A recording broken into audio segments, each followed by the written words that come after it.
DYFI Krishnanagar ACP office অভিযান। কৃষ্ণনগরে পুলিশের সঙ্গে ধস্তাধস্তি, আহত বেশ কয়েকজন, আহত পুলিশ কর্মীও। বিভিন্ন দাবি দাওয়া নিয়ে জেলা পুলিশ সুপারের অফিস অভিযান ডিওয়াইএফআই এর। আর এই অভিযানে মূলত দাবি, কালীগঞ্জ কাণ্ডে এফআইআরে নাম থাকা সকল অভিযুক্তদের অবিলম্বে গ্রেপ্তার ও যথাযথ শাস্তি দিতে হবে। সমস্ত বেআইনি অস্ত্র উদ্ধার করতে হবে, দুষ্কৃতিরাজ বন্ধ করতে হবে, শান্তি প্রতিষ্ঠা করতে হবে। আর এই অভিযান ঘিরে তুলকালাম কাণ্ড লাগে ডিওয়াইএফআই এর কর্মীদের সাথে পুলিশের সাথে ধস্তাধস্তি শুরু হয়। প্রথমে তারা পাবলিক লাইব্রেরির মাঠ থেকে আস্তে আস্তে প্রথম ব্যারিকেড করে সেটিকে তারা ভাঙে এবং দ্বিতীয় ব্যারিকেড টপকে যখন তৃতীয় ব্যারিকেডের কাছে যায় তখন পুলিশের সাথে তাদের ধস্তাধস্তি শুরু হয়, যা নিয়ে এলাকায় যথেষ্ট উত্তেজনা সৃষ্টি হয়।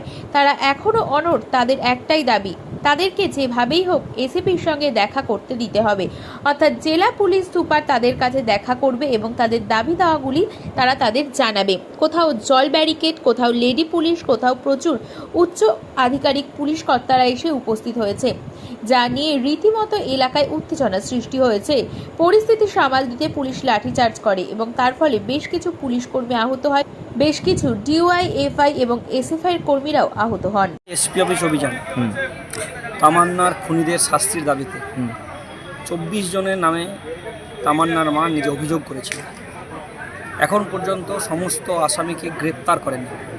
আমরা চাই সমস্ত আসামিদেরকে গ্রেপ্তার করতে হবে অবিলম্বে এবং দুষ্কৃতীদের শাস্তি দিতে হবে।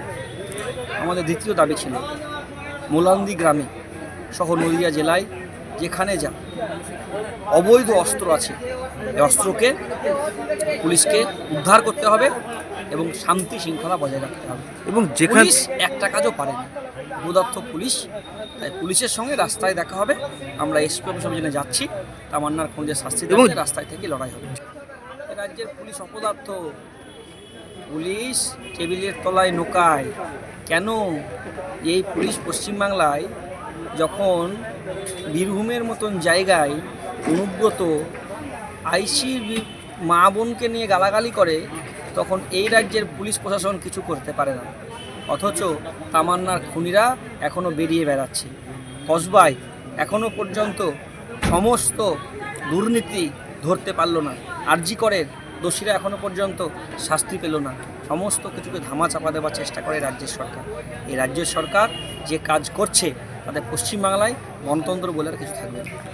যেখানে দাঁড়িয়ে সাংবাদিকদের শুধু নয় হুমকি দেওয়া হচ্ছে একের পর এক, তারপরেও কেন এই রকম ঘটনা যেখানে দাঁড়িয়ে এখনও খুনিদেরকে পর্যন্ত গ্রেপ্তার করতে পারছে না পুলিশ? সরকারটা চলছে না, সরকার চালানোর এদের কোনো যোগ্যতা নেই। এই যোগ্যতা নিয়ে মানুষ প্রশ্ন তুলছে। এবং আজকে কি এসপির সঙ্গে দেখা করবেন? এসপির সঙ্গে দেখা করব কি না করব সেসব রাস্তায় ঠিক হবে। আমরা এসপি অফিস অভিযান ডেকেছি, আমরা অভিযানে যাব। আপনার নাম? ধ্রুবজ্যোতি সাহা।